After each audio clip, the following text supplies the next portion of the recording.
হযরতে আব্দুল কাদের জিলানীর বাবা গেছে ঘরের ভিতরে যায়া দেখে এত সুন্দর নারী, জীবনে এমন সুন্দর নারী দেখে নাই, এমন সুন্দর মেয়ে।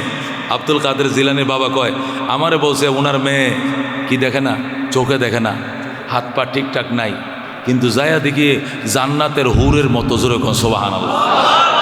বড় বড় চোখ, কোনো শরীরের অঙ্গ প্রত্যঙ্গের মধ্যে কোনো খুঁত নাই, নিখুঁত একটা আল্লাহর তৈরি একটা হুরের মতো, জান্নাতি হুরের মতো, বিনা বাতিতে তার আলোয় ঘর আলোকিত হয়ে গেছে। মানে আব্দুল কাদের জিলানীর বাবা ডরে ঘরের তুন বাইরে গেছে। বাইরে কয় না, আমার ভুলে মনে হয় অন্য মেয়ের ঘরে দিয়ে দিছে। আমার ওয়াইফ না কানা, আমার ওয়াইফ না কালো, আমার ওয়াইফ না পুঙ্গো। যায়া দেখি এই মেয়ের শরীরে কোনো খুঁত নাই, আর ঝকঝক করতেছে, বাত্তি ছাড়া ঘর জ্বলে। আবার এই মেয়ের ঘরে আমার দৌড় দিয়ে আবার বেরিয়ে গেছে। লা হাওলা ওয়ালা কুওয়াতা ইল্লা আউযুবিল্লাহ, নাউযুবিল্লাহ মিন যালিক। এগুলো কইতেছে আর বাইরিতেছে। শ্বশুরে কো কিও জামাই আয়া বললেন কেন, আমার মেয়ে পছন্দ না। কোনো আব্বা ভুলে আরেক ঘরে পাঠাই দিয়েছেন আমাকে, আপনার মেয়ে এই ঘরে না, আপনি যে পঙ্গু মেয়েটার কথা বলছেন সে কোন ঘরে? কই এই ঘরেই তো। কই এইটাই আমার মেয়ে। কো না না, আপনি যেটা বলছেন এইটা নয়। আরে বাবা শোন, আমার মেয়ে বলছি চোখে দেখে না, মানে আমার মেয়ে চোখ দিয়ে জীবনে পরপুরুষ কোনোদিন দেখে নাই। আমার মেয়ে হাত অবশ্য এই হাত দিয়ে পরপুরুষ ধরে নাই, এই পা দিয়ে পরপুরুষের দিকে যায় নাই, জীবনে খাস পর্দা করে চলেছে। চন্দ্র সূর্য আমার মেয়েকে দেখছে কিনা সন্দেহ আছে। আল্লাহ তাআলা আমাদেরকে এনেছেন। একটা কথা খুব খেয়াল রাখতে হবে, আমাদের জীবনে যা হয় আমাদের দ্বারা ভালো কাজ, এগুলো আল্লাহ করায় না আমরা করি?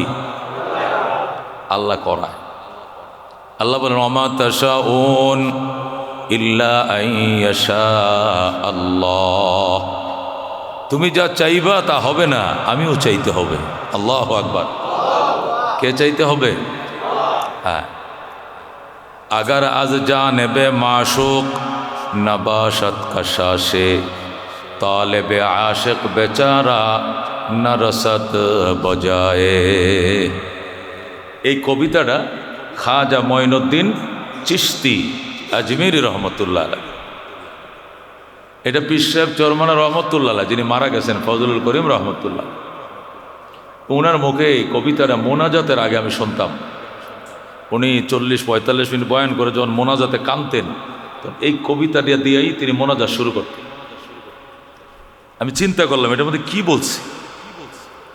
সেখানে বলতেছে, আগার আজ জানেবে মাশূক নবাশত কাশাশে, প্রিয়তমার পক্ষ থেকে যদি আকর্ষণ না থাকে, টান না থাকে, তাহলে তালেবে আশেকে বেচারা, এই আশেক, এই প্রেমিক, এই অসহায় লোকটা নারাসাত বজায়, কোনোদিন সে তার টার্গেটে পৌঁছাইতে পারবে না।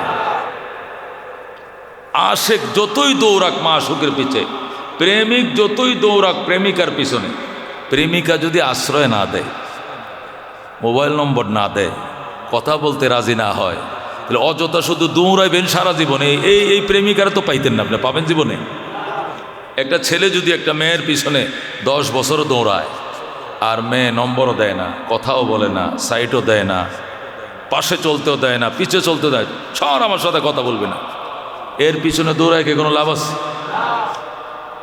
লাভ কোন সময়? যদি সে কোনোদিন বলে, আইসো কলেজ ছুটি হলে টিফিনের টাইমে অমুক গাছের নিচে তোমার কথা হবে, তাহলে 10 বছরের দৌড়ানো সার্থক হবে। কথা কোন ঠিক না? ও বন্ধু, এটা তো জাগতিক প্রেমের ঘটনা বললাম, এবার খোদার প্রেমের কথা বুঝেন।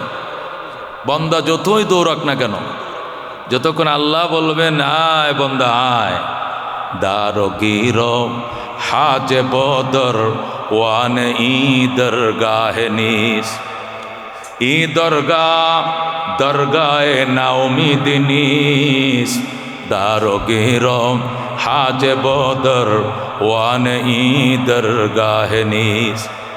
আল্লাহ বলেন, বন্দা দুনিয়ার কোনো মিনিস্টারের বাড়ি গেলে, কোনো এমপির বাড়িতে গেলে, কোনো কমিশনার, মেয়র সাহেবের, মন্ত্রী মহোদয়ের বাড়িতে গেলে কেসি গেট থাকে, সিকিউরিটি গার্ড থাকে, পিএস থাকে, অনুমতি নেওয়ার প্রয়োজন হয়।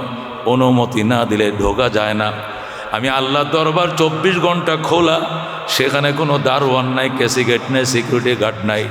আসো বন্দা আসো, 1000 বার তওবা শেখাস্তি, বাজা বাজা, আমি তোরে অনুমতি দিলাম, 100 বার তওবা করেও যদি আবার তওবা ভাঙছ, এখনো দরজা বন্ধ হয় না, খোলা আছে, আসো আসো আসো।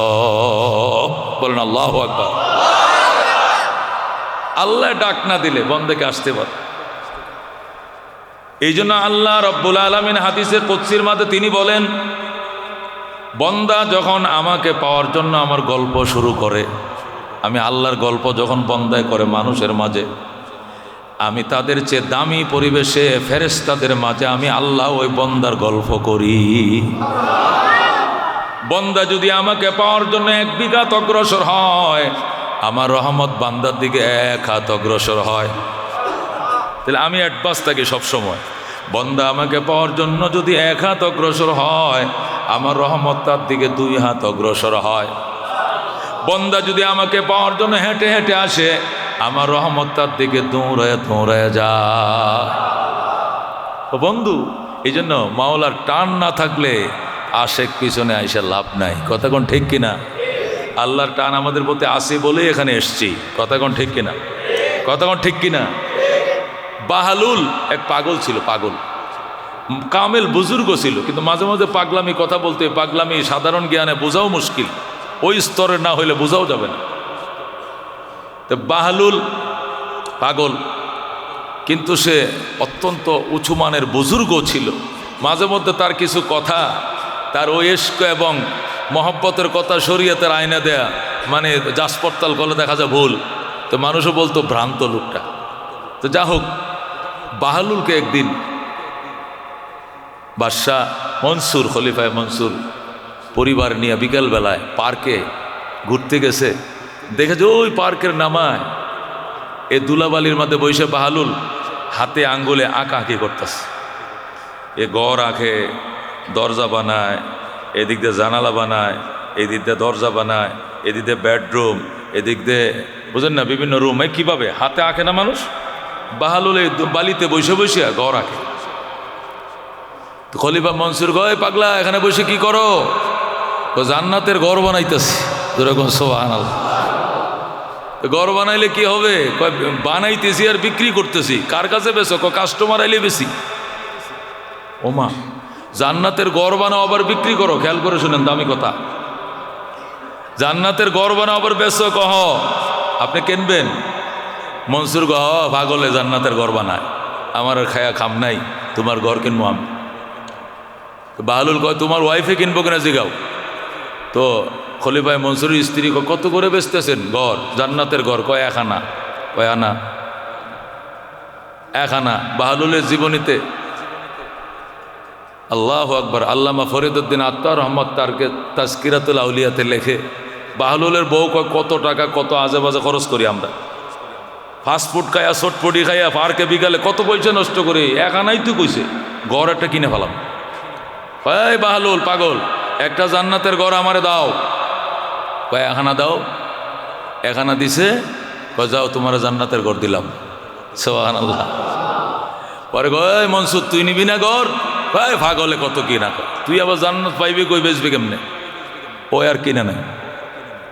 তো বিকালে ঘোরাফেরা শেষ, বাহালুল তার জায়গায় সে গেছে। খলিফা মনসুর তার স্ত্রী সহ বাসভবনে চলে গেছে, রাত্রে ঘুমাইছে। ঘুমের মধ্যে খলিফায় মনসুর স্বপ্ন দেখে হাসরের ময়দান কায়েম হয়ে গেছে। বিচার টিচার মনে হয় যেন শেষ, আল্লাহ তাআলা জান্নাতের ঘর দেওয়া শুরু করছে। হঠাৎ ডাক আইছে মনসুরের স্ত্রীর নামে ডাক আইছে, ওই মনসুরের স্ত্রী, ওই যে তোমার জান্নাতের ঘর, তুমি বুঝে লয়ে যাও। আল্লাহু আকবার। এখন স্ত্রী তো স্বামী থুয়ে যাওয়ার রওনা করছে, টান দিয়ে ধরছে, আমার থুয়ে কই যাও? আমার ডাক আইছে আমি যাবো না, তোমার ডাক আসলে তুমি যাইবে, নাহলে এখানে পড়ে থাকবা। থামো। স্ত্রীর টান দিয়ে বলছে থামো থামো, বলতে ঘুম ভেঙে গেছে। ঘুম ভাঙ্গার পরে কই কি যে দেখলাম স্বপ্নে? কই কি দেখছি? আমি দেখছি তুমি জান্নাত পেয়ে গেছো, তোমার ঘর দেখানো হচ্ছে। এটা মনসুরের স্ত্রীর জান্নাত। আল্লাহু আকবার। আমারটা তো দেখলাম না, তোমারটা দেখলাম। তুমি জীবনে এমন কি নেক আমল করছো যে তোমার জান্নাত সত্য আল্লাহ দেখায় দিছে? কয় না, এমন কোনো নেকামল তো আমি জীবনে করি নাই, তা আমি জান্নাত দেখলাম, ব্যাপারটা তো বুঝলাম না। তুমি পাও নাই? আমি তো পাই নাই। মনে পড়ছে, গতকালকে পাগলে যে বেহেশত বিক্রি করছিল, কানা দিয়ে কিনছিলাম, ওইটাই কিনা আল্লাহ জানে। আল্লাহ আকবার। মনসুর হইতেও তো পারে, পাগল কোন ধরনের পাগল কে জানে। পরের দিন বিকালে আবার গেছে, তাহলে আনাই তো, তুমি একটা যেহেতু কিনছো তা আমিও একটা কিনবি। পরের দিন গেছে, যায় কয় মনসুর, বাহালুল পাগল করো কি? গয়ে বেহেশতে ঘর বানাইতেছি আর বিক্রি করতেছি। কত করে? কে কিনবে? আমি। তুমি যে এলাকার প্রেসিডেন্ট, বাদশাহ, তার রাজত্বের অর্ধেকটা লেখা দিলে তোমাকে দেওয়া হবে, এছাড়া দেওয়া হবে না। গতকালকে আমার ওয়াইফরে দিছ আনা দিয়া, গতকালকে আমার ওয়াইফরে দিছ কত দিয়া? আনা দিয়া। আজকে আমার কাছে আবার অর্ধেক রাজত্ব চাও কেন? তোমার ওয়াইফ তো না দেখে জান্নাত বিশ্বাস করছে, এই জন্য সস্তায় পায়ে গেছে। আর তুমি এই রাত্রে স্বপ্ন দেখিয়া পরে তোমার ইয়াকিন হয়েছে, এখন আইছো, এখন সস্তায় দেওয়া হবে না, তোমার রাজত্ব অর্ধেক লেখা দিতে হবে, যেরকম আল্লাহ আকবার। পরে আর মনসুর আর কিনতে পারে না, সুযোগ। এটা কি? এই কথা বলার উদ্দেশ্য হলো এই বাহালুল কামেল বুজুর্গ ছিল, কথাবার্তা মাঝে মাঝে একটু উল্টাপাল্টা বলে ফেলতো, আরেক জগতে চলে যাইতো, তো নিজেকে হারিয়ে ফেলতো, উল্টাপাল্টা বলতো, ঠিক আছে, কিন্তু ফি নফসিহি তিনি বুজুর্গ ছিলেন। তো মনসুর এই ঘটনাগুলো দেখার পর মনসুরের বিশ্বাস বাহালুলের প্রতি বেড়ে গেল। আরেকদিন কয়, বস জান্নাত তো বেচলেন না, আজকে আপনারা দাওয়াত দিতে আসি। কই? আমার বাসভবনে শাহী বিছানায় বসাইয়া, শাহী দস্তরখান ফাইতিয়া, শাহী খানার আয়োজন করবো আপনার জন্য। আমার মন চাইছিল আপনার একদিন একটু আদ্য আইতাম, একটু খাওয়াইতাম। বাহালুল কয়, আচ্ছা জামনে যা, আমি তো রাজা বাদশার দরবারে যাই না রে, তুই পাগল ডেলি ঘুরোস, যা একদিন যাবো। কবে? একদিন। একদিন কইতে কইতে বছর ঘুরছে, পর আরেকদিন কইছে আজকে যাবো। তো গেইটে গেছে, যায় তো শাহী সিংহাসন তো অনেক উপরে, অনেক তালা উপরে উঠতে হয়। বাহালুল এত সিঁড়ি বায়া এক মুঠ খাওয়ার জন্য বাহালুল যায় না। আল্লাহ আকবার। তখন তো লিফট টিপ ছিল না বাজান, লিফট টিপ নেই, সিঁড়ি বায়া ছয়তলা উঠমু, তোর এক মুঠ খাওয়ার লেগিয়া বাহালুল এই দুনিয়ার খাওয়ার পাগল নয়। বাহালুল রবের থেকে আইনে আইনে, আসমান থেকে আইনে খায়, যায় খায় না। আল্লাহ আকবার। আসমান থেকে নিয়ে খায়, আসমানে উঠে খায় না বাহালুলে। আর তোর ছয়তলা বামু বেড়া, আমি লিফট কই? লিফট তো নেই। হবে না। তো গেলাম, স্যার বসেন, যেভাবে হোক আপনার উপরে উঠাম। তখন এই বড় তক্তার সার কিনারে রশি লাগাইয়া ছাদের উপর দিয়া প্রেসিডেন্ট টাইনে যখন উপরে উঠাইলো, ধরে দিতে না আত্মল লেখে খায়, যায় বসছে বিছানায়। ছাদে উঠাইয়া পরে আবার অনেক প্যান্ডেল করছে, স্টেজ করছে, কত কিসিমের খাবার শাহী সিংহাসনে বসাইছে।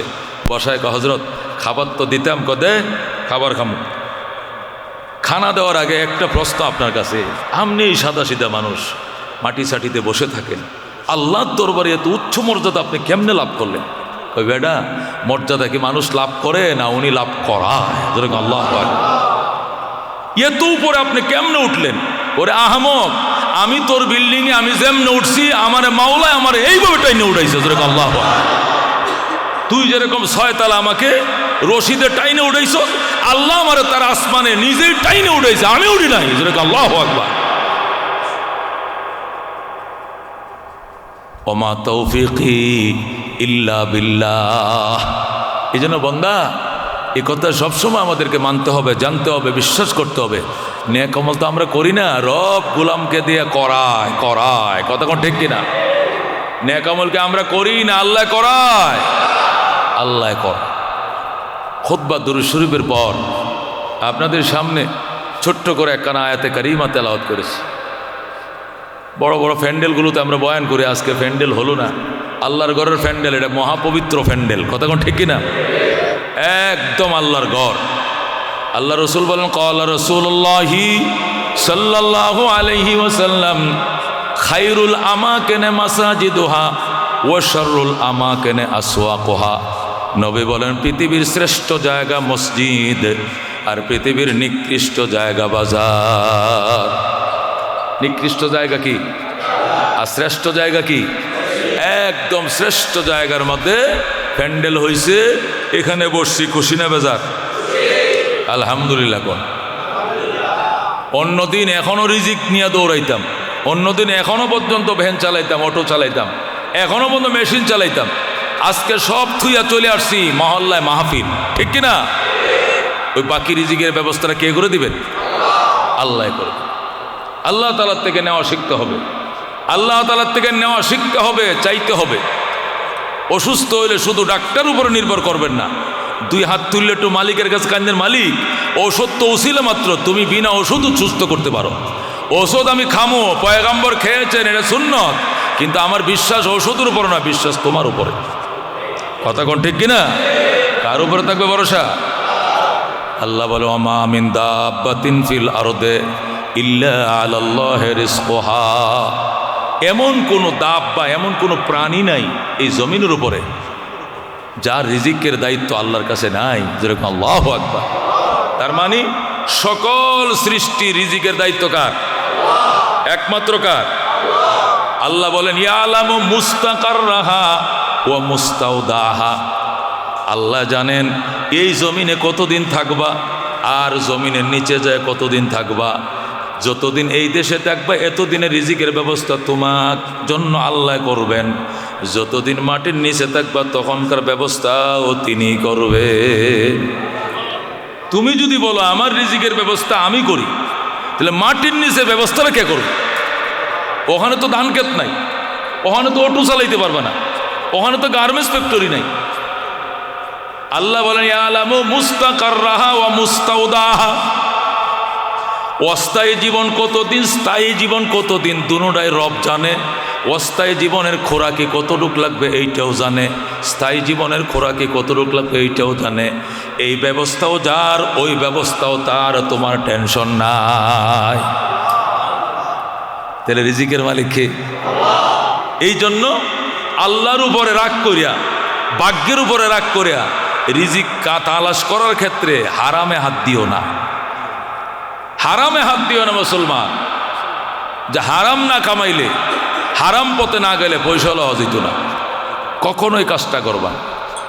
ইবাদত কবুল হওয়ার জন্য পূর্ব শর্ত হলো হালাল রিজিক। বলেন কি রিজিক? হালাল রিজিক। হালাল রিজিক ছাড়া এবাদতের মজা পাইতা না, এবাদতের স্বাদ পাইতা না। ফজর পড়লে জোহর নাই, জোহর পড়লে আসর নাই, আসর পড়ছে মাগরিবের আকর্ষণ নাই, কারণ খাবারের ভিতরে হালালের কোনো বালাই নাই।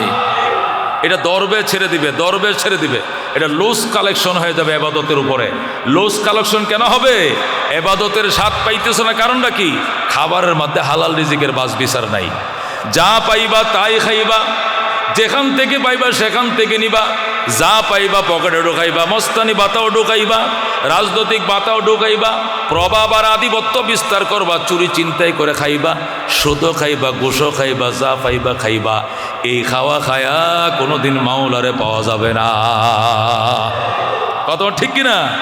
আল্লাহ বলেন ইয়া আইয়ুহাল্লাযীনা আমানু কুলু মিম্মা ফিল আরদি হালালান তাইয়্যিবা। আল্লাহ বলেন হে বিশ্বাসীরা, কুলু মিম্মা ফিল আরদি হালালান তাইয়্যিবা, ভক্ষণ করো, খাও, জমিনের মধ্যে যা আছে খুঁজে খুঁজে খাও। শর্ত হলো সেটা হালাল হতে হবে, পবিত্র হতে হবে। কয়টা জিনিস লাগবে? একটা হালাল আর একটা কি? পবিত্র। দুইটা জিনিস খুঁজে খুঁজে তুমি খাও। আল্লাহর নবী বলেন ইন্নাল্লাহা তাইয়্যিবুন। এসে বসো, চলাচল করবে না, আর চা পানি কোনো কিছু লাগবে না, চুপ করে বসে থাকো। আল্লাহর হাবিব বলেন ক্বালা রাসূলুল্লাহি সাল্লাল্লাহু আলাইহি ওয়াসাল্লাম ইন্নাল্লাহা তাইয়্যিবুন লা ইয়াকবালু ইল্লা তাইয়্যিবা। নবী বলেন আল্লাহ পবিত্র, আল্লাহ পবিত্র ছাড়া আর কোনো কিছু কবুল করে না। আল্লাহ কি? আল্লাহ পবিত্র ছাড়া আর অন্য কোনো কিছু কবুল করে না।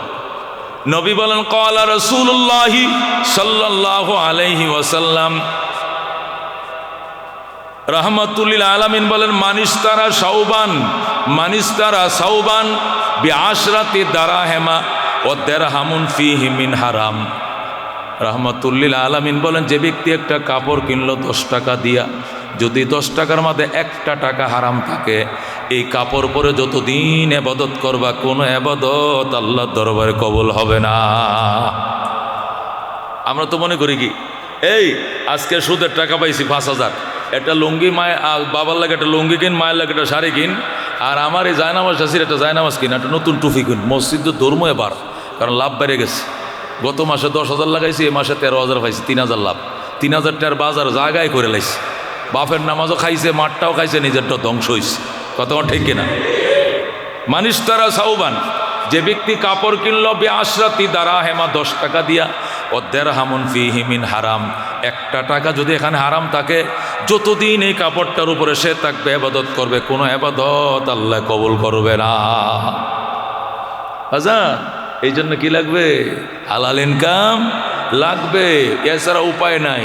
ক্বালা রাসূলুল্লাহ সাল্লাল্লাহু আলাইহি ওয়াসাল্লাম আখলিস দীনাকা ইয়াকফিকাল আমালুল কালিল, তোমার ঈমানকে খাঁটি করো, অল্প আমলেই নাজাতের জন্য যথেষ্ট হইবে।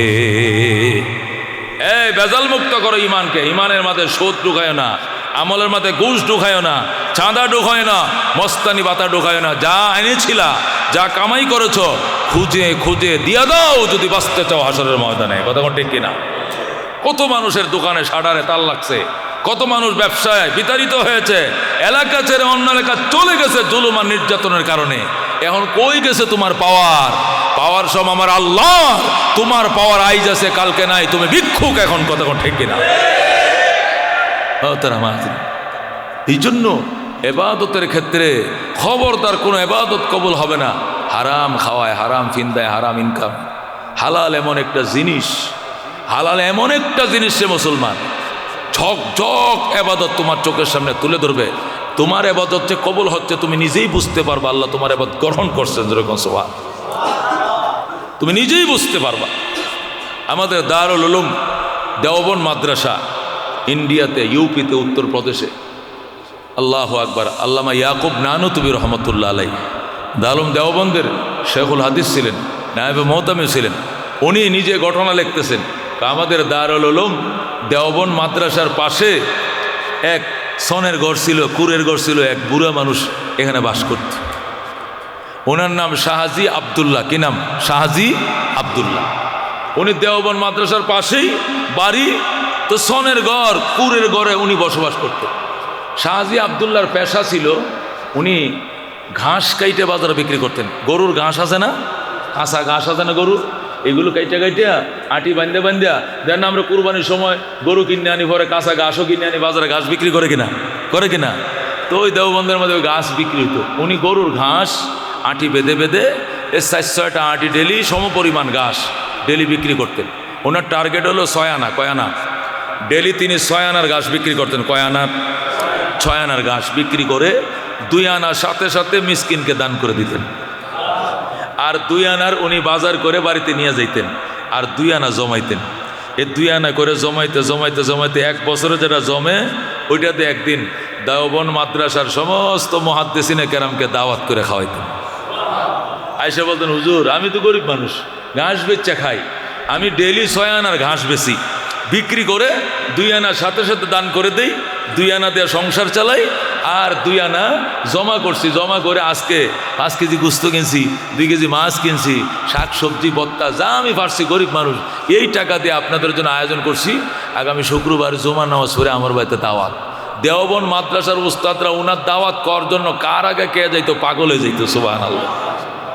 অথচ ইউপিতে উত্তরপ্রদেশে বড় লোকরা ও তখনকার জমে দামি দামি গাড়ি পাঠাইতো দেওবন্দের উস্তাদদেরকে খাওয়ানোর জন্য। বড় বড় ব্যবসায়ীরা গাড়ি পাঠাইতো। উস্তাদরা বলতো না, শরীর ভালো না, পেট খারাপ, না না আমার প্রেশার বেশি, আমার আমি যা মানে এই দাওয়াত সবাই কালি কাইটে দিত, এই দাওয়াত খাবো না, ওই দাওয়াতে রুচি নাই। কারণ জানে আয়ের মাঝে, ইনকামের মাঝে হালাল হারাম কি আছে, মিক্সার আছে। কথা ঠিক কিনা? কিন্তু শাহজি আবদুল্লাহ দাওয়াত খাওয়ার জন্য শুধু দিন গুনত। ইয়াকুব নানুতুবি বলে, আমি যখন দারুল দেওবন্দ মাদ্রাসার মিটিংয়ে বইতাম, মাঝে মাঝে শিক্ষক মিটিং বসতাম, 65, 66, 68 জন টিচার। তো হুজুরা মাঝে মাঝে জিজ্ঞেস, হুজুর এই শাহজি আবদুল্লাহ কি এবার দাওয়াতটা দিব না নাকি? দাওয়াত তো আপনার মাধ্যমে দেয়, এবার কি সে ওর সাথে আপনার দেখা হয় না? কয় তো দাওয়াতটা দিব না। অন্য না দাওয়াত দিলে তুমগুর ফ্যাটও ব্যথা, প্রেশার বেড়ে গেছে, গরু গুস্ত খাই না, জামু না, গাড়ি ফাটায় যাও না, শাহজির দাওয়াত খুঁজে এলো, কারণটা কি? হুজুর শাহজির দাওয়াত খাইলে 40 দিন পর্যন্ত ইবাদতে এত মজা ভাই, অন্য খাবার এই মজা আমি পাই না। জোরে আল্লাহু আকবার। মুসলমান, শাহজি আব্দুল্লাহর দাওয়াত খাওয়ার জন্য হুজুরা ডেট ছায়া থাকতো, কবে দাওয়াতটা দিব। এই গরিবের ঘরে শাহজি করতো কি জানেন, শর্ট বিছাই দিত উড়ানে, ঘরে তো জায়গায় না, ছোট ঘর, 65-68 জন লোকায় বসছে একসাথে। চটা ছিল না আগের দিনের, সালা শর্ট বিছাইয়া দিয়া এরপরে মাটিটা ফেলে মাটির হানকি দিয়া লাইন ধরে বইতো। দারুল উলুম দেওবন্দ মাদ্রাসার শেখুল হাদিসরা বুখারি পড়ায়, এরা এই ফ্লোরে বৈশা চটে বৈশা শাহাদির দাওয়াত খাইতো। জোরে কোন আল্লাহু আকবার। কি মনে করছেন মুসলমান? এই জন্য আজকে নামাজ নামাজ এই যে ওয়াজ শুনতে শুনতে শুক্রবারে হুজুরের গাল মাল ছিঁড়ে যাইতেছে ওয়াজ করতে করতে, আর আমগুর কানে আর ধরে না, কিন্তু কানেকশন তো বাড়ে না, নামাজের মজা তো পায় না, স্বাদ তো পায় না। একটাই মাত্র কারণ, আমাদের ইনকাম হালাল না, ইনকামের মধ্যে ভেজাল। কথা ঠিক না বেটি? শাফি রহমতুল্লাহ আলাই 4 মাযহাব। কয় মাযহাব? হানাফি, মালিকি, শাফি, হাম্বলি। কয় মাযহাব? তো শাফি মাযহাবের যে যিনি ইমাম, ওনার নাম কি? ইমাম শাফি রহমতুল্লাহ। ইমাম শাফি রহমতুল্লাহ ছাত্র ছিল ইমাম আহমদ রহমতুল্লাহ। ইমাম শাফি রহমতুল্লাহ একদিন ইমাম আহমদরে দাওয়াত দিছে, আহমদ রে, তুই যে আমার ছাত্র, তুইও তো মাযহাবের ইমাম হয়ে গেছো। 4 মাযহাবের 1 মাযহাব, উস্তাদও 1 মাযহাব, ছাত্রের আরেক মাযহাব। আবু হানিফা হলো সমস্তদের উস্তাদ। জোরে আল্লাহু আকবার। আহমদ, সে 30 বছর আগে তুই লেখাপড়া করলি, আর এখন তুই মাযহাবের লেখালেখি নিয়ে তুই ব্যস্ত। উস্তাদরে তো একদিন দেখতে আইলি না। বুঝু সময়ই পাই না, এত ব্যস্ত, লেখালেখি মোতালা ফতুয়া দিয়া এত ব্যস্ত, আসার সময় পাই না। আমি তোরা দাওয়াত দিলাম, উস্তাদের বাড়িতে একদিন দাওয়াত খায় যা। ইমাম আহমদ ইবনে হাম্বল কো, হুজুর আমনে আমার দাওয়াত দেওয়া লাগে, আমি আপনার ছাত্র, আপনি আমার উস্তাদ টিচার। আমি তো লজ্জায় পড়ে গেলাম, হুজুর কবে আইতাম? কই শুক্রবারে আসবি তুই। ইমাম আহমদ ইবনে হাম্বল রহমতুল্লাহ আলাই, ঠিক আছে হুজুর আমি আসবো। চিঠি পাঠাইছে, চিঠির উত্তর দিয়ে বলছে আমি এত তারিখ শুক্রবারে আসবো। তখন তোর মোবাইলের জমানা ছিল না। ইমাম আহমদ ইবনে হাম্বল রওনা হয়েছে এক দেশ থেকে আরেক দেশ। ইমাম শাফি রহমতুল্লাহ কত কিসিমের খানা নিজের যোগ্য সন্তানের জন্য করছে। আল্লাহু আকবার। তার কিন্তু ছাত্র, শাফি কিন্তু উস্তাদ। ইমাম আহমদ ইবনে হাম্বল, হাম্বলি মাযহাবের ইমাম আহমদ, উনি ছাত্র। নানান কিসিমের খানা ফিনা করে পাটি টাটি বিছাইয়া, দস্তরখান বিছাইয়া, খাবারটি ডাইকে রাইকে দিছে। আহমদ আসতে দেরি, খাবার দিতে দেরি হবে না। আল্লাহু আকবার। ইমাম শাফি রহমতুল্লাহ খাদেমরা, ছেলেরা, ওনারা খানা পিনার সব ব্যবস্থা করলেন। অজুর পানি বদনা রেডি রাখলেন, যদি অজু করে বাথরুমে যায়। এটি আগের দিনে যে মুরব্বীরা করতো, বদনা রাখতো, বদনা পরে পানি রাখতো, জলছকে বিছায় রাখতো, আসিল কিনা আগের দিনে সব ব্যবস্থা করে রাখছে। ইমাম আহমদ ইবনে হাম্বল রহমতুল্লাহ ইমাম শাফির বাড়িতে গেছে। ইমাম শাফি উস্তাদ হইয়া ছাত্ররে অভ্যর্থনা জানায়, অভ্যর্থনা জানায়। আল্লাহু আকবার। ছাত্র তো ছাত্রের মতো, উস্তাদও 1 মাযহাবের ইমাম, ছাত্র আরেক মাযহাবের ইমাম। কি মনে করছেন? কেমন উস্তাদ কেমন ছাত্র, যেমন উস্তাদ তেমন ছাত্র। আল্লাহু আকবার।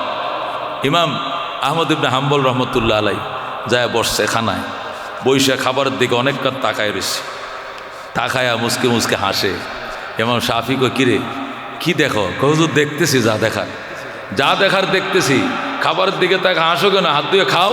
হুজুর একটু দেখে লই। দেখেন আল্লাহু আকবার। ডালের দিকে তাকায়, গোশের দিকে তাকায়, মাছের দিকে তাকায়, শাকের দিকে তাকায়, মুসকি মুসকি হাসে। এরপরে হাতটা দিয়েছে, দিয়ে বিসমিল্লাহ ভাই খাওয়া শুরু করছে। ইমাম শাফি রহমতুল্লাহ আলাই পাশে বসে রয়েছে। হুজুর আমনেও খান। জোর করে উস্তাদরে বসাইছে, ইমাম শাফি বসছে পাশে খাওয়ার জন্য। আহমদ ইবনে হাম্বলও বসছে। ইমাম আহমদ ইবনে হাম্বল যে বাটিতে যা ছিল, উস্তাদ তো যা লোয়ার লইছে, বাকিটা সব মুচ্চা মাচ্চা সব খাইলেছে। এখন একটা মেহমান যদি আসে আপনার বাড়িতে, তো মেহমান যে পরিমাণ খাবে এই পরিমাণ তো আয়োজন করে না, আয়োজন তো একটু বেশিই করে। যেমন মেহমান খাবে 1টা ডিম, কিন্তু আপনি ডিম তো আর 1টা দেন না, কয়টা দেন? 2টা দিবেন। মেহমান খাবে 4 পিস গুস্ত, আপনি তো 4 পিস দিবেন না, 1 বাটি দিবেন, ঠিক কি না? তো পরিমাণে তো 4 জনের খাবার দেওয়া হয়েছে। ইমাম আহমদ ইবনে হাম্বল মনে করেন একাই টেনে সব খায় গেছে।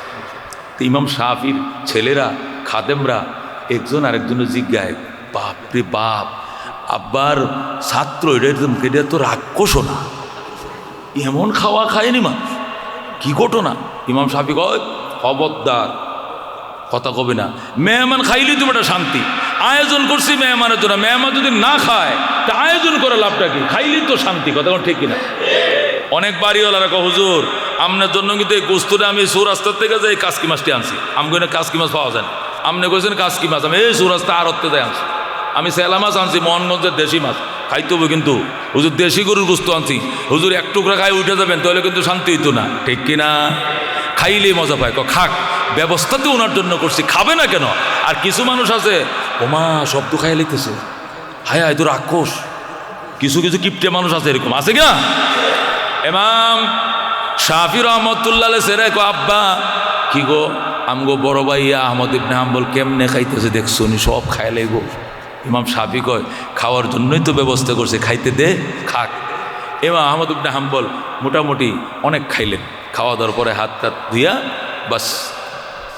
রাত্রিবেলায় ইমাম শাফি রহমতুল্লাহ বলে, এই শোনো, আহমদের জন্য বদনা ভরে পানি রাখবা, জলছুকি রাখবা, বালতিতে পানি রাখবা, ওই যে ডিলা কুলুপ রাখবা, আর ওই যে এটা বাথরুমটা দেখায় দিবা। মেহমান তো রাত্রে ওইটা আমগো বাথরুম কোথায়, কোন দিক যাইতে হইব চিনে দেওয়া লাগবে, তো বালতি ভরে পানি রাখবা। তখন তো আর ওই যে কল সিস্টেম আর ঝর্ণা সিস্টেম ছিল না, বুঝুন না, আলগা পানি টিউবওয়েল থেকে নাহলে কুয়াতে উঠে আইনা মটকা ভরে রাখতো। বালতি ভরে ইমাম শাফির ছেলেরা ইমাম আহমদ ইবনে হাম্বলের জন্য মটকা ভরে পানি, এরপরে বদনা মাইটে ঠিলা দিয়ে রাখছে, ডিলা কলুপ দিয়ে রাখছে। বাস ইমাম আহমদ ইবনে হাম্বল রহমতুল্লাহ আলাই সকালবেলায় মসজিদে আজান দিতে ঘুম থেকে উঠে সোজা, উনি ঘুম থেকে উঠে না যেমনি হোক, উনি সোজা মসজিদে আগের কাতারে যায় বসছে। ইমাম শাফি আয়সা, আহমদ ঘুম থেকে উঠো, আয়সা থেকে দরজা খোলা, আহমদ নাই, যায় দেখে মসজিদের আগের কাতারে। আল্লাহু আকবার। যা হোক, সেখানে নামাজ টামাজ পড়া হলো, ইমাম শাফি নামাজ পড়লো, আহমদ ইবনে হাম্বল নামাজ পড়লো। নামাজ পড়ার পরে উনি ইশরাক পড়ে এরপরে একবারে 9টা বাজে ধরেন উনি বাসায় আসছে। আসার পরে শাফি বলতেছে নাস্তা দাও, তো নাস্তা রেডি হচ্ছে।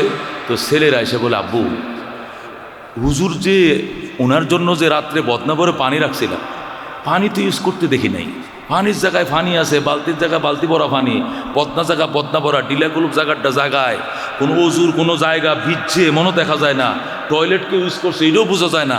তো হুজুরে কি উজু করছে না রাত্রে? এটা কেমন কথা? হুজুরকে তাহাজ্জুদ পড়ছে না? এটা মাযহাবের ইমাম, নিশ্চয় উনি তাহাজ্জুদ পড়ার কথা, তাহাজ্জুদ মিস হওয়ার কথা না। নামাজ তো বললাম জামাতে পড়ছে, তো উনি কি অজু করে নাই সারা রাত? উনি কি অজু অবস্থায় ছিল সারা রাত? ইমাম শাফি আহারে এগুলো মন্তব্য করতে নেই মানুষের ব্যাপারে, চুপ থাক, এখানে অনেক রহস্য থাকতে পারে যেটা তুই বুঝবি না, আল্লাহর কাছে আছে, যেরকম আল্লাহু আকবার। ইমাম আহমদ ইবনে হাম্বল ইশরাক পরে যখন নাস্তা খাইতে বসছে, ইমাম শাফি রহমতুল্লাহ জিজ্ঞাসা করে, বাজান কি খাইলা না খাইলা গত রাত্রে, রুচিসম্মত হয়েছে কি না? আচ্ছা যা হোক, আচ্ছা বাবা তোমার তোমার এই অবস্থাটা কবে থেকে হয়েছে? মানে কথাটা অস্পষ্টভাবে জিজ্ঞাসা কর, তোমার এই অবস্থাটা কবে থেকে? ইমাম আহমদ ইবনে হাম্বল কো, হুজুর এই অবস্থাটা আপনার বাড়িতে আসার পরেই হয়েছে। সুবহানাল্লাহ। কি প্রশ্ন করছে এটাও স্পষ্ট না, উত্তর কি এটাও স্পষ্ট না। ইমাম শাফি বলে, বুঝায় বলো। ইমাম আহমদ ইবনে হাম্বল কো, হুজুর যখন আপনার বাড়িতে আসলাম, দস্তরখানে বসায় দিয়েছেন খাওয়ার জন্য, খানার দিকে যেটার দিকে তাকাই, ডাইলের দিকে তাকাই নূর লাফাইতেছে, আল্লাহু আকবার। গোশতের দিকে তাকাই নূর চমকাইতেছে। এটা পবিত্র কিনাকাটার বাজার, পবিত্র হাতে রান্না, পবিত্র হাতে বাড়া, পবিত্র হাতে পরিবেশন, নূর ঝলঝল করতেছে। চিন্তা করলাম জীবনে তো আর বেশি খাওয়ার অভ্যাস নাই, 3 দিনের খাবার আজকে খামু, এরকম পবিত্র খাবার যতটুক পারি লোট নিমো, কম নিমো না, প্রয়োজনে পরে 3 দিন উপবাস থাকবো, আজকে বেশি করে খানা খাবো, যেরকম সুবহানাল্লাহ। এই জন্য হয়তো হুজুর আজকে আমার একটু খাওয়াটা বেশি হয়ে গেছে, মনে কিছু নিয়েন না। ইমাম শাফি পোলাপান্ডে ইশারা দেয়, কি কইছিলে, কি কইছিলে রাক্ষস, দেখছিস কি বলছে, আল্লাহু আকবার। হ্যাঁ মাশাআল্লাহ, তাহলে তো আমি অনেক শুকরগুজার আল্লাহর দরবারে যে তুমি এই পবিত্র খাবার খেয়ে এত তৃপ্তি পাইছো। হুজুর প্রত্যেকটা বাটির দিকে তাকায় দেখে নূর চমকাইতেছে, পবিত্র খানার মজাই আলাদা, স্বাদে আলাদা, এই জন্য 3 দিনের খাবার আপনার ঘরে একশন দেখাইছে, আল্লাহু আকবার। পরে কি হয়েছে, এর কারণেই 2টা লাভ হয়েছে আমার। 1 নম্বর লাভ, আল্লাহ তাআলা আমাদের ইবাদতের স্বাদ মজা বাড়ায় দিছে। আমি সারা রাত ইবাদত করছি, আমার ঘুম আসে নাই, ফলে আমার ওযু ভাঙ্গে নাই। আমি সারা রাত নফল পড়ছি, কিতাব মোতালা করছি, একই ওযু দিয়া তাহাজ্জুদ পড়ছি, এই ওযু দিয়ে ফজর পড়ছি, ইশরাক পড়ছি, এরপরে ঘরে আসছি, নতুন পানি দিয়ে ওযু করার প্রয়োজন হয় না। উনি উত্তর দেয়, আর ওদের প্রশ্নগুলো ছুটতেছে কিনা প্রশ্ন মনে আছে তো? বালতির পানি বালতিতেই, বদনার পানি বদনাতেই, ডিলা গোলফের জায়গা ডিলা গোলফ। হুজুর তো ইউজ করলো না, তাহলে নামাজ কি ওযু ছাড়াই পড়ছে নাকি ওযুই ভাঙ্গে নাই? প্রশ্ন ছিল কিনা, উত্তর হইতেছে কিনা? ডাক দেখো আমার উস্তাদে মুহতারাম ইমাম শাফি, আপনার ঘরের খানা খায় আল্লাহ আমার দিলের নূর এত বাড়ায় দিয়েছে, আমি একটা আয়াতের তর্জমা, কোরআনের একটা আয়াতের ব্যাখ্যা বুঝতেছিলাম না। এই জীবনে বহু চেষ্টা করছি যে বুঝি না বুঝি না বুঝি না। আজকে রাত্রে আপনার ঘরে খানা খায় যখন একটু কাত হইলাম, সাথে সাথে ওই আয়াতটা আমার মনে হয়ে গেছে, একটা আয়াত থেকে আমি আজকে রাত্রে 100টা মাসলা বের করেছি। এক আয়াত থেকে 100টা মাসলা, মাযহাবের ইমামরা তো কোরআন হাদিস থেকে মাসলা বের করে, বুঝেন না? একটা আয়াত থেকে আমি 100টা মাসলা ইস্তেমবাদ করেছি আপনার ঘরের খাবারের নূর পায়া। জোরে কোন আল্লাহু আকবার। ও বন্ধু, এই জন্য হালাল রিজিক ছাড়া কোনো উপায় নাই। হযরত আব্দুল কাদের জিলানীর ঘটনা জানেন? বুজুর্গ আল্লাহর ওলি, বড় পীর, উনি যে বুজুর্গ, এটার ব্যাপারে চার মাযহাব একমত, আহলে হাদিসরা একমত, সলফি খলিফারা একমত, বেঈমানরা পর্যন্ত একমত, আরবরাও একরক, আমেরিকারও একমত। আব্দুল কাদের আল্লাহর মহাক্কিক বুজুর্গ ছিলেন, কথা কোন ঠিক কিনা? আমি হেরেম শরীফে শাইখ সুদাইসির মুখে মসজিদে আবু বকরে বয়ান শুনছি আসরের পরে, হেরেমে হিলটনে সাইতলার মধ্যে আবু বকর মসজিদে শাইখ সুদাইসি আসরের পরে বয়ান করতেছে। আমি আল্লামা নূর হোসেন কাসিমি রহমতুল্লাহ বাড়িধারা প্রিন্সিপাল, ওনার সাথে হুজুর হুইল চেয়ারে বসা, আমি নিচে বসা, তো বয়ান শুনতেছে আসরের পরে। তো এক নামাজের বয়ান করতে গিয়ে হঠাৎ করে আব্দুল কাদের জিলানির রেফারেন্স তিনি টানতেছেন, যেরকম আল্লাহু আকবার। কয়েক কাদ জা আল মালাইকাতু বিসুরাতিল বা কাদ জা শাইতানু বিসুরাতিল ইনসান। কয়েকদিন এই শয়তান মানুষের আকৃতি ধারণ করে আব্দুল কাদের জিলানির কাছে এসে বলতেছে, হুজুর আপনি তো নামাজ মাফ হয়ে গেছে, আপনি বড় পীর।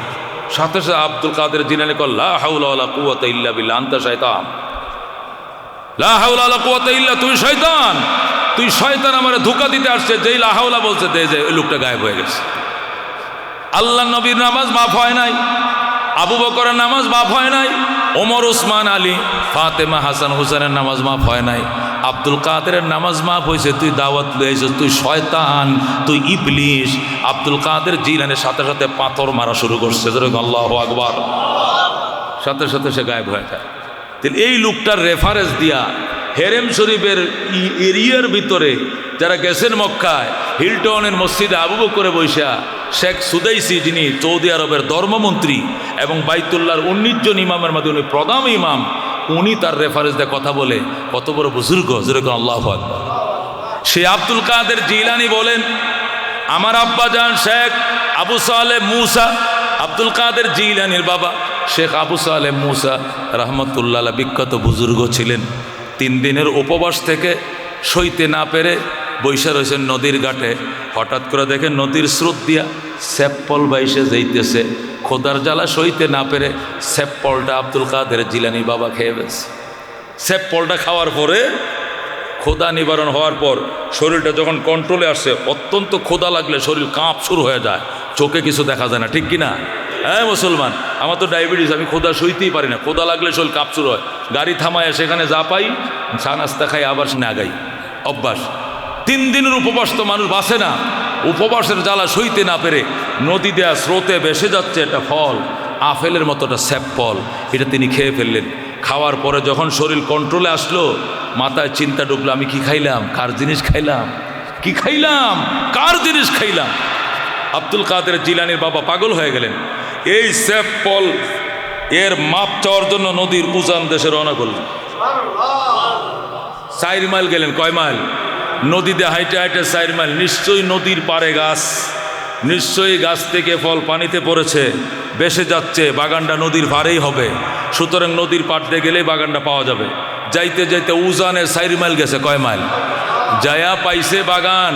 পাওয়ার পরে মালিকের কয়, বাবা আমি নিশ্চিত আপনার এই বাগান থেকে ফলটা পড়ছে, পরে পানিতে ভেসে যাচ্ছিল। আমি খোদার জ্বালা সইতে না পেরে আমি ফলটা খেয়ে ফেলছি, আমাকে মাফ করে দেন। বাগানের মালিক কয়, দেখো বৈশা থাকি গাছের নিচে, এরপরে সন্ত্রাসী পোলাপান পাইরে খায়। যদি বলে খাইস না, কয় 100 বার খামো, আপনি কি করবেন? আরো চোখ গুরান দেয় বাড়িওয়ালারে। আছে কিনা এরকম? আছে কিনা পোলাপান পকাটে? বড়ই গাছতে বড়ই ফাইরে কয়, একটু নুন দিবেন চাষি। চাষি কয়, হারাম দাদা, আমার গাছের বড়ই খাই, আমার কাছে আবার নুন খুঁজস। আছে কিনা? আছে কিনা? বড়ই কই পাইছস? আনছি এক জায়গাতে। কোন জায়গাতে আনছো? এই গাছ, এটা আমগোর। আমগো গাছের বড়ই খাই আবার নুন খুঁজস, জাঁটাতে দিছে দৌড়ান। আছে কিনা নাম চাষি? ও মুসলমান, আব্দুল কাদের জিলানী রহমতুল্লাহ আলাইহির নানা শেখ আবদুল্লাহ, শেখ কি আবদুল্লাহ, উনি বলতেছে, আমার গাছের ফল এমনিতেই পড়ছে পানিতে, এমনি বেসে যাচ্ছে। কত ফল ভরে, কত পানিতে ফসে, বাইশা যায়, কই যায়, খবরও জাগে। কত মানুষ কইয়া খায়, না কইয়া খায়। জীবনে শুনলাম না কেউ এসে মাপ চাইতে। আর এই পাগল কোন পাগল? সেই বাইটেল দেশে 4 মাইল বাইটেলে বসে একটা স্যাপ খাইছে, নিশ্চিত না এটা আমার গাছের। সে নিশ্চিত মনে করে আমার কাছে মাপ চাইতে আইছে। এই কাস্টমার তো হাতছাড়া করা যায় না, এই কাস্টমার হাতছাড়া করা যাবে না, এটা আটকাইতে হবে। আমার একটা মাইয়া আছে, আল্লাহু আকবার। আমার দিনদার মেয়েটার জন্য এই ছেলেকে উপযুক্ত করে গড়ে তুলতে হবে। এরপরে শেখ আবদুল্লাহ বলে, বাবা আমার গাছের ফল পানি দেবাই সে যাইব, পৌঁছবো, যায় অজ্ঞা, তুমি খাইবা কিয়া? তুমি খাইবা কেন? তো অত বড় সাহস তোমার কে দিল? ফানিতে আমার ফলটা তুমি উড়ায় খাইলে যে, এটা কোনো মাপ নাই। এখন তো বেচারা একবারে ভাঙ্গে বসে, হজরত আমি মাফের জন্য আইছি, আপনি এই কোথায় কোন তৈলে মাপ চাই লাভ কি? খাবা কেন? জানো মিয়া, আমরা এমন বংশের মানুষ, আমাদের হক যদি কেউ মাইরে খায়, এই ইহজাহানে আমরা মাফ করি না, সব পরজাহানের জন্য রাখতে দিই। সুতরাং এই সেফের দাবি আসরের ময়দানে তোমার তুমি আদায় করবো দাঁড় করায়া। কত বড় সাহস তুমি আমার সেফ ফল তুমি খাইবা কা? বাবা আমি তো ফাইরে খাইছি না, এটা এমনি বাইশে যাইতেছিল, আমি না খাইলে তো এটা অন্য কাক পাকালি হলে খাইতো, নাহলে পানিতে বুঝছে যাইতো, তো দুষ্টা কি? ওইটাই দূর, আমার জিনিস পৌঁছবো, তোমার সমস্যা কি? তুমি খাইলে। ও মুসলমান, একে বলে আল্লাহর ওলি। আব্দুল কাদের জিলানীর বাবা পেরেশান হয়ে গেল, বাবা আমি অপরাধই করছি, আমি পানির থেকে ফলটা ওটা অপরাধ করছি, বাবা এর জন্য আমি খরজোর ক্ষমা প্রার্থী, আমার মাফ করে দাও। কখনো মাফ হবে না, প্রয়োজনে আমার শাস্তি দাও, শাস্তি মেনে নিতে রাজি আছি, তবু গো সেবের দাবি নিয়ে কবরে যাইতে রাজি না। হकीकत में वही कामिल शिकस्ता दिल जिसे हासिल बहुत तालिब खुदा मिलता शिकस्ता दिल नहीं मिलता। ও বন্ধু, ভাঙ্গা অন্তরওয়ালা মানুষ পাওয়া কঠিন, আল্লাহর ওলি বহু পাওয়া যায়, কান্দুন্যা লোক পাওয়া যায় না, ভাঙ্গা হৃদয়ওয়ালা মানুষ পাওয়া যায় না। কথা ঠিক কিনা? हकीकत चुप नहीं सिकती बनावट की उसूलों से कि खुशबू आ नहीं सकते कभी कागज के फूलों से। আব্দুল কাদের জিলানী রহমতুল্লাহ বাবা কো, বাবা প্রয়োজনে আমার শাস্তি প্রয়োগ করেন, আমি শাস্তি পাইতে রাজি আছি, তবু এই সেফ ফলের দাবি লয়ে কবরে যাইতে পারবো না। কহ এইটা যদি করো তাহলে দেখা যাইতে পারে, করেন ব্যবস্থা। ওই বাড়িওয়ালা বাগানওয়ালা কয় 10 বছর আমার ছাগল চড়াইবা, 10 বছর আমার গোলামি করবা, 10টা বছর বিনা বেতনে আমার বাড়িতে থাকবা, ডাইল ভাত মিললে খাইবা, নতুবা উপোস থাকবা, বিনা বেতনে স্বেচ্ছায় সশ্রম কারাদণ্ড 10 বছর। 10 বছরের সশ্রম কারাদণ্ড দেওয়ার পর যদি আমার মন চায় তাহলে তোমাকে মাফ করতে পারি, নতুবা অতিরিক্ত আবার নতুন ডিউটি আসতেও পারে। আব্দুল কাদের জিলানীর বাবা হুজুর আমি 10 বছর গোলামি করতে রাজি আছি, তবু গো দাবি নিয়ে হাসরের ময়দানে দাঁড়াইতে রাজি না। কত আমল জীবনে করছো, এই যে মানুষের হক মারতেছো, এই দোকানে সাদা, এই দোকানে সাদা, ছাদা না দিলে সাড়ারে তালা লাগা, সিলগালা ঘরেলা ভাঙ্গালা, তারাই দে এলাকাতে, এলাকায় থাকতে দিব না। বাজান এত গরম শরীরে, এত গরম শরীরে, এই গরম থাকবে না, এমন দিন আসবে কুরিয়ানি কম্বল গাও দিবা, তবু কয়ে কাশবা, ঠিক কিনা? বুড়ি বলবে, ও বুড়িয়া এখন কাশো, কম্বলটা বিদেশ তো না নাইছি, কয় কম্বল দিলে কি হবে, রক্ত তো গরম হয় না। রক্ত তো কি হয় না। আল্লাহ কো সুম্মা তাকুনু শুয়ুখা, ও যুবক তোমার একদিন বুড়া বানাবো, এমন বুড়া বানাবো 10 মিনিটের আগের কথা 10 মিনিট পরে তোমার মনে থাকবে না। ঠিক কিনা কথা কোন ঠিক কিনা? বন্ধু আব্দুল কাদের জিলানীর বাবা 10 বছর পরিশ্রম করছেন, সশ্রম কারাদণ্ড, পাইলে খাইছে নাইলে উবাস।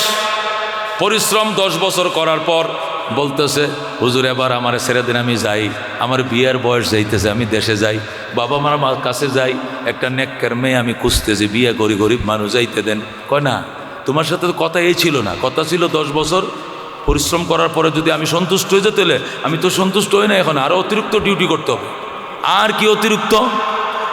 তুমি যে অপরাধ করছো, আমার স্যাপল খাইছো, এই জন্য এই 10 বছরের কারাদণ্ড যথেষ্ট না, আরও কাজ আছে। কয় কি কাজ?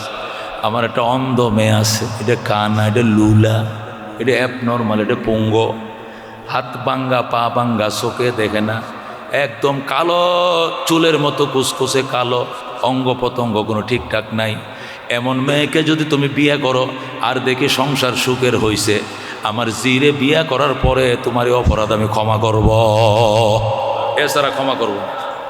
আব্দুল কাদের জিলানী বাবা ডাক দেখো, বাবা এই পঙ্গু নিয়ে অন্ধ নিয়ে জীবনযাপন করতে রাজি আছি, তবু গো অন্যের হক নিয়ে জাহান্নামে যাইতে রাজি না। অন্যের হক নিয়ে জাহান্নামে যাইতে পারবো না, যা বেটা পঙ্গু বিয়ে করলাম।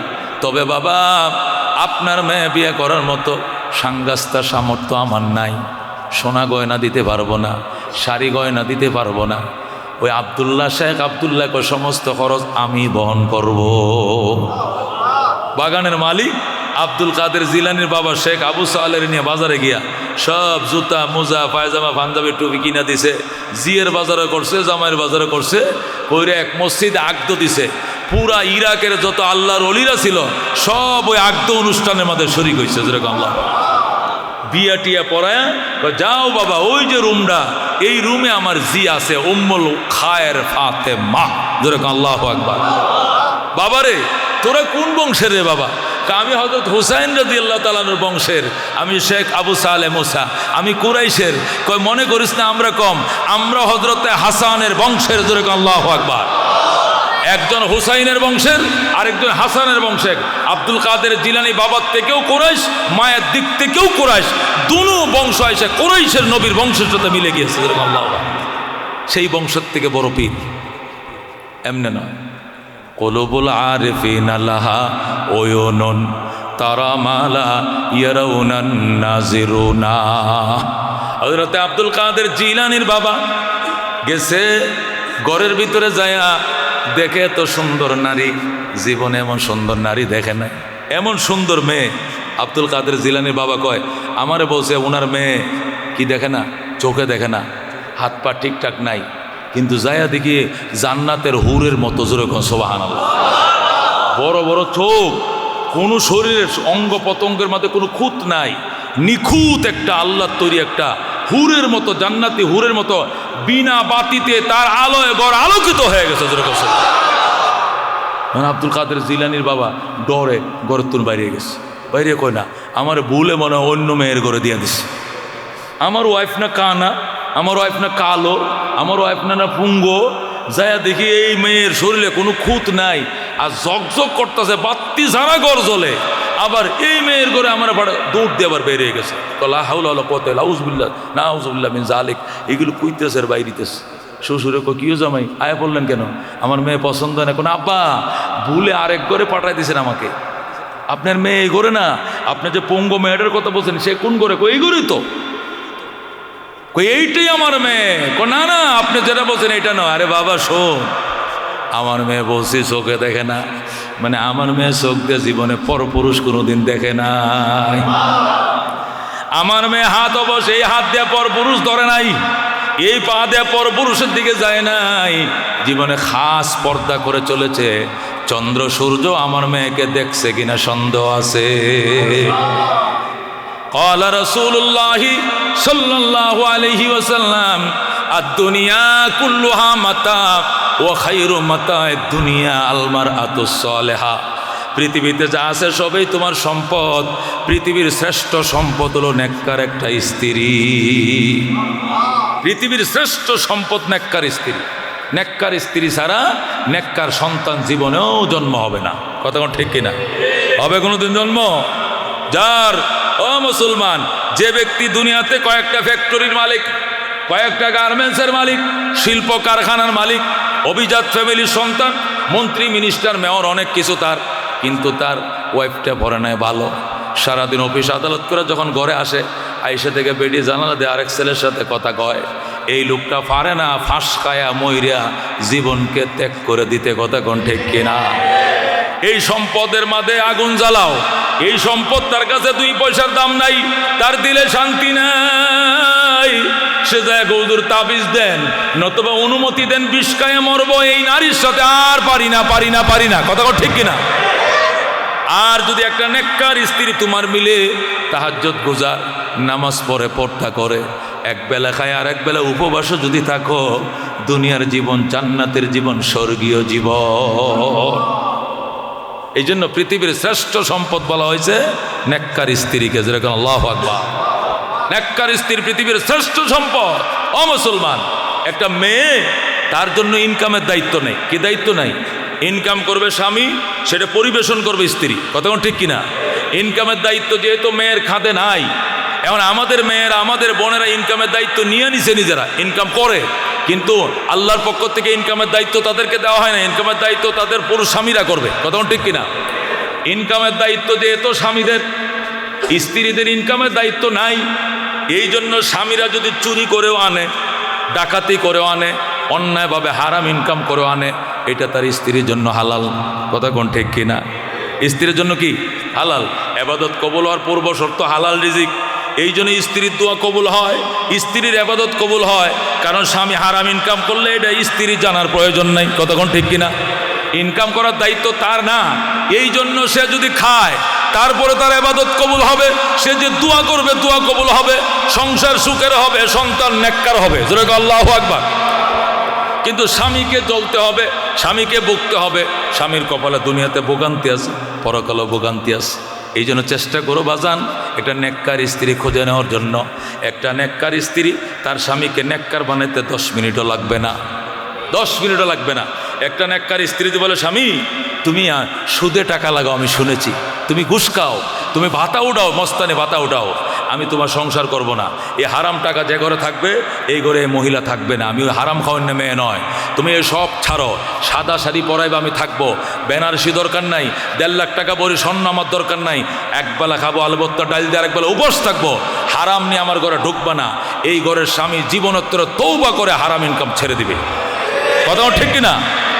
যদি বলে আমি বাবার ঘরে থাকতে নামাজ দেখছি, রোজা দেখছি, তসবি দেখছি, জায় নামাজ দেখছি, টুফি দেখছি, মেসওয়াক দেখছি, সুরমা দেখছি, আতর দেখছি, কিন্তু তোমার ঘরে এগুলো নাই। তোমার ঘরে রিমোট কন্ট্রোল, তোমার ঘরে রঙিন টেলিভিশন, তোমার ঘরে হলো সিনেমার বায়োস্কোপ, এগুলো দেখে আমার অভ্যাস নাই।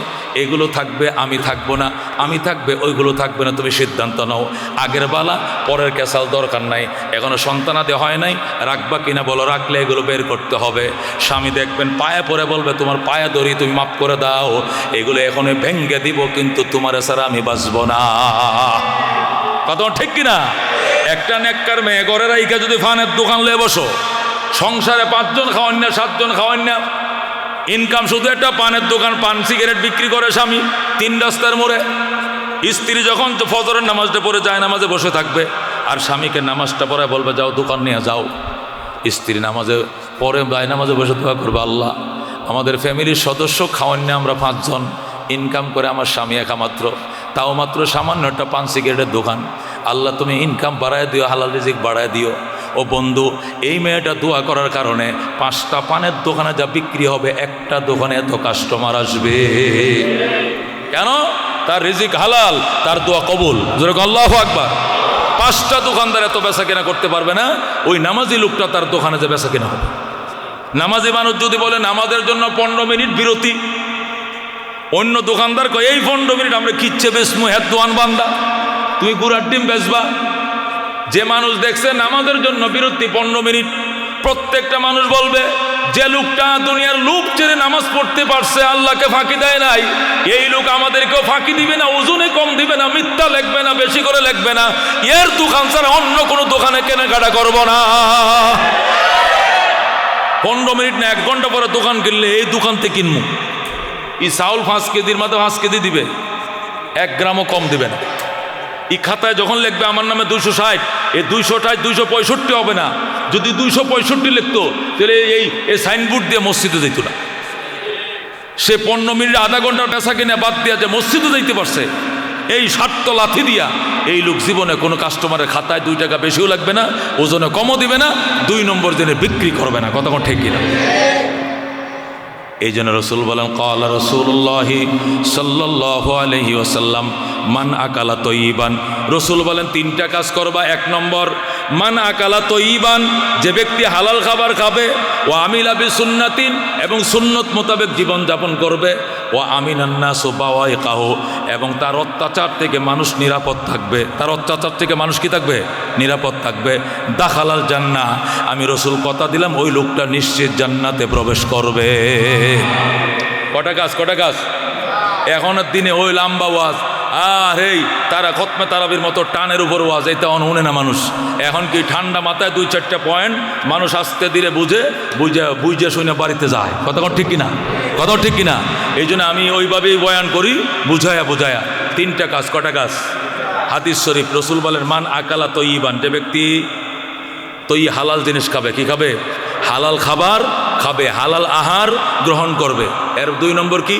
ও আমিলা বিসুন্নাতিন, সুন্নত মোতাবেক আমল করবে। কি মোতাবেক? সুন্নত থাকতে হবে, আমার শরীরে সুন্নত থাকতে হবে, আমার নামাজের সুন্নতগুলো থাকতে হবে, উঠা বসার সুন্নতগুলো থাকতে হবে, ঘুমানোর সুন্নত, ঘুম থেকে ওঠার সুন্নত, খাওয়ার সুন্নত, খাওয়ার থেকে ওঠার সুন্নত, দাড়ির সুন্নত, পাগড়ির সুন্নত, মেসওয়াক, ঢিলা কলব, যত সুন্নাগুলো আছে প্রত্যেকটা সুন্নাহ আমার দেহের ভিতরে থাকতে হবে। কথা ঠিক না বেঠিক? পূর্ণাঙ্গ সুন্নতের ঘাটতি যদি থাকে তো দিনেরও ঘাটতি হয়ে যাবে। সুন্নত যদি পূর্ণাঙ্গ হয়, দিনও পূর্ণাঙ্গ হবে। যার ভিতরে সুন্নাহ নাই তার ভিতরে দিনের পরিপূর্ণতা নাই। কথা ঠিক না? এই জন্য রসুল বলছেন ও আমিলা বিসুন্নাহ। 1 নম্বর, যে ব্যক্তি হালাল খাবার খাবে। 2 নম্বর, সুন্নত মোতাবেক আমল করবে।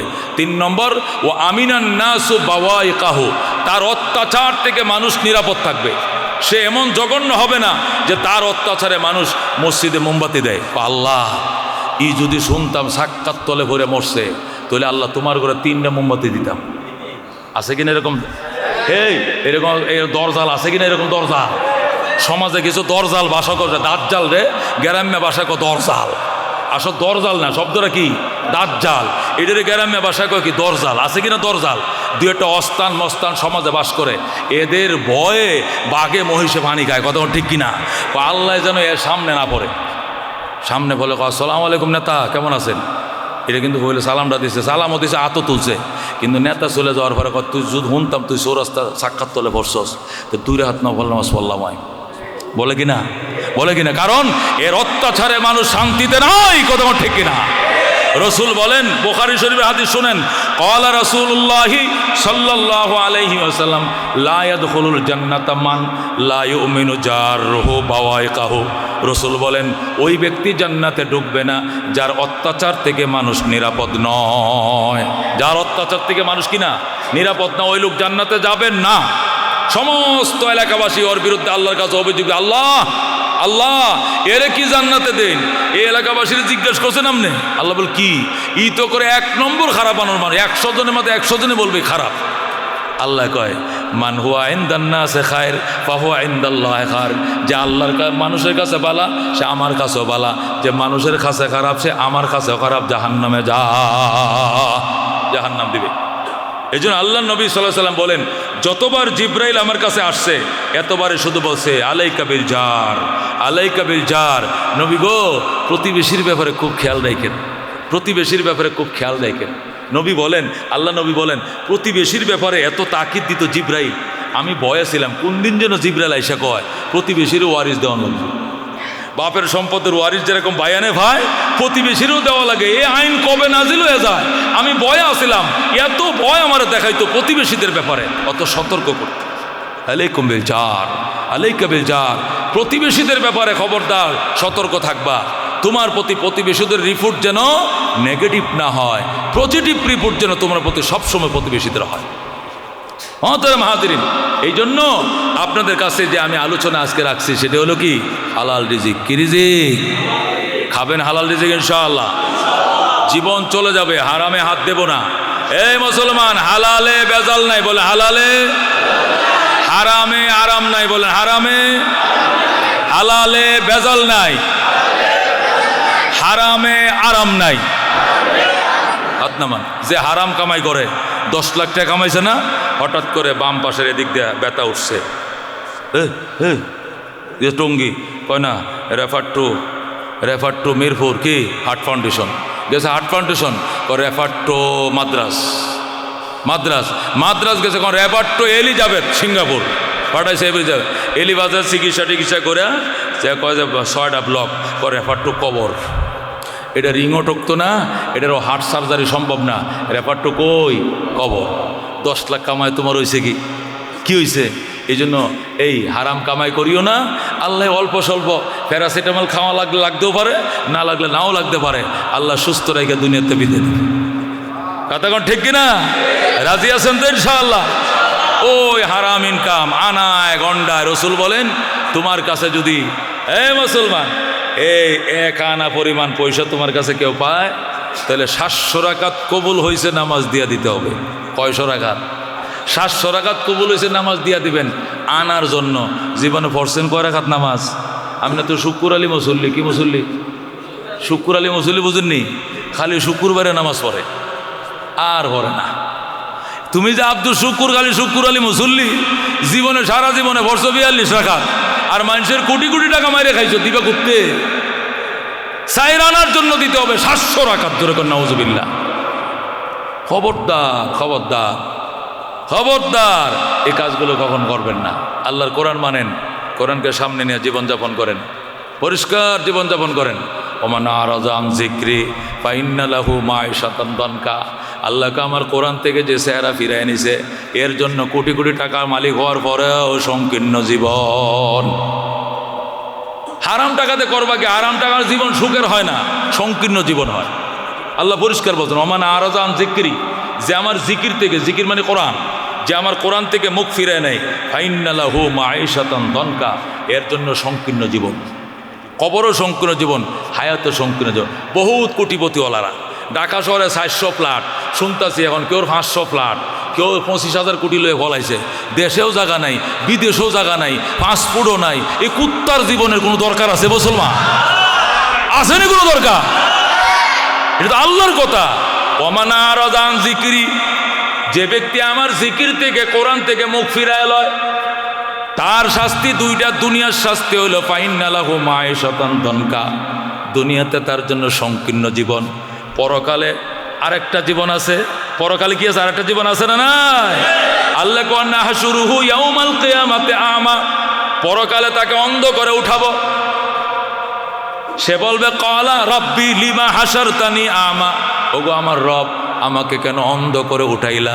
ওয়াকাদ কুনতু বাসীরা, দুনিয়াতে তো আমি চোখে দেখতাম, কিন্তু পরকালে আমার অন্ধ বানাইছো কেন? আল্লাহ বল ক্বালা কাযালিক, আল্লাহ বলবে আমার হুকুম এমনই। আতাতকা আয়াতুনা, আমার কোরআনের আয়াত তোমার কাছে এসেছিল, ফানাসিতাহা, ওই সময় ফাত্তা দাও নাই। কোরআনওয়ালাকে মারছো, জেলখানায় বন্দি করেছো, অপদস্থ করেছো, ফাত্তা দাও নাই। মোল্লাদ্দর মসজিদ পর্যন্ত উপহাস করালো। আল্লাহ ওয়া কাযালিকাল ইয়াউমা তুনসা, এই জন্য আজকেও তোমাকে আমি আল্লাহ ভুলে গিয়েছি। তুমি আমাকে ভুলে গিয়েছিলা, আজকে তোমাকেও আমি ভুলে গেলাম। আল্লাহ বলবেন কাযালিকা আতাতকা আয়াতুনা, তোমার কাছে এসেছিল আমার আয়াত, ফানাসিতাহা, তুমি সেটি ভুলে গিয়েছিলা। ওয়া কাযালিকাল ইয়াউমা তুনসা, আজকে তোমাকেও আমি আল্লাহ ভুলে গেলাম। তোমার খোঁজ খবর আমি নেব না। জোরে কর নাউজুবিল্লাহ। খবরদার, কোরআন সামনে নিয়া, কোরআনের বিধান মোতাবেক ওলামায়ে কেরাম যেভাবে হাক্কানি ওলামায়ে কেরাম যে ব্যাখ্যা করবেন, ব্যাখ্যা মোতাবেক জীবন করতে রাজি আছেন ইনশাআল্লাহ? আল্লাহ কবুল করে, জোরে কোন আমিন। একটা ছেলেকে আলেম বানাবে, কে নিয়ত করছেন? চেষ্টা করো না বাবা, তোমার হুতে তোমার জানাজাটা পড়াইলে আল্লাহ নবীকে গুনাহ মাফ বল। আল্লাহু আকবার। ওই বাইতুল্লাহ শরীফের ইমাম আল্লামা সুদাইসির আইনা যদি জানাজা পড়াও আর বলো যা 10 লাখ টাকা লাগে আপ ডাউন সৌদি আরব থেকে আমি দিব, এই হুজুরি কাবা শরীফের ইমামরে দিয়া আমি এই চৌধুরী বংশের সন্তান, আমি আলাউদ্দিন চৌধুরী, আমি অমুক চৌধুরী, আমি অমুক চৌধুরী, আমি চৌধুরী বংশের, গাজীপুর অর্ধেকটা আমার, বাইতুল্লাহর ইমাম দিয়ে আমার জানাজা পড়াইবা, তোমার গুনাহ মাফের গ্যারান্টি নাই। কিন্তু তোমার সন্তান যদি বলে কাতার সোজা করেন, এটা আমার বাবার লাশ, এখন জানাজা আরম্ভ হচ্ছে, আল্লাহুম্মা গফিরলি হাইয়িনা ওয়া মাইয়িতিনা ওয়া শাহিদিনা, আল্লাহ বলবে আর বলিও না, তোমার বাবার লাশ মাটির উপরে থাকতে মাফ করে দিলাম। আল্লাহ মাফ করে দিল, আল্লাহ মাফ করে দিল। বারাটিয়া লোক আল্লাহ কাম হইত, ঘরের লোক দেন জানাজা পড়ে। এই জন্য চেষ্টা করেন না একটা ছেলেকে আলেম বানানো যায় কিনা, হাফেজ বানানো যায় কিনা। হুজুর আগে তো বুঝ আসিল না, পোলাপান্ডা তো এই লাইনে দেই নাই, অন্য লাইনে দিয়ে বড় হয়ে গেছে, এখন করি কি? এখনো সময় আছে, নাতিদেরকে হাফেজ বানাও, নানার জানাজা নাতি পড়াবে, দাদার জানাজা নাতি পড়াবে। বানান যায় কিনা? বানান যায় কিনা? রাজি আছেন? রাজি আছেন? তা আল্লাহ যেন আপনার একটা সন্তানকে হাফেজ বানায়, আলেম বানায়, আপনার বাবা মার কবরকে আল্লাহ গরিকে রহমত করে, এই নিয়ত করে